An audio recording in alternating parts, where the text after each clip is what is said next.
Attorneys for an IRS whistleblower in the Hunter Biden criminal investigation met with key congressional investigators on Friday. They claim there's political interference at the Justice Department in the case. Sources say Senate Republican leaders anticipate an in-person interview with that whistleblower in the near future. New details in the federal criminal investigation into the president's son, Hunter Biden. The whistleblower who alleges that there has been political interference at the Justice Department in this case has met with congressional investigators from both sides of the aisle. We have CNN senior justice correspondent Evan Perez here with the details. Evan, tell us what you're learning. Well, Brianna, the key of this meeting is to try to set up a date for the IRS whistleblower to come in and talk to these committees on Capitol Hill who are doing this investigation. They want to know what's been going on behind the scenes.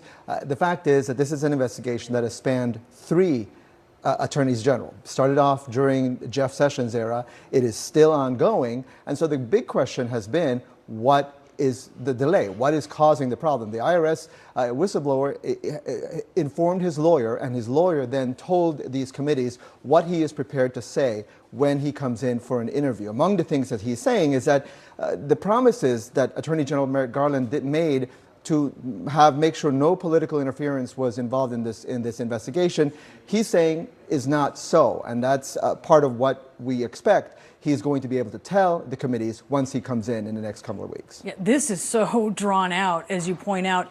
It's interesting, though, here recently, Hunter Biden, through his attorneys, has been a lot more aggressive, right? He's been going after folks who disclosed financial information about him, and you have actually learned that that's caused some heartburn in his dad's White House. It really has. This was something that early on, once they brought in Abbe Lowell, who you know and a lot of us know here in Washington, he's been very combative. He's been essentially pushing back at the Republicans. And the reason for that change, according to people close to Hunter Biden, is that, you know, they stood quietly while they were getting attacked for years, and so he's decided to go on the offensive.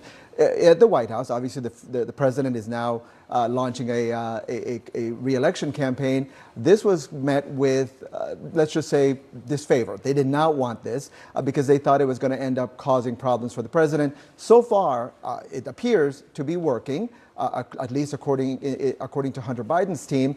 And you know, one of the things that is they're still weighing is whether Hunter Biden can launch a defense fund, which would raise a lot of really, you know, difficult legal questions for the White House and for Hunter Biden himself. Certainly would, right? But this is not cheap. What he has going, the number of lawyers we're talking about. I should also add, by the way, I mean, Hunter Biden says he's done nothing wrong, so that's what part of this his defense is intended to do.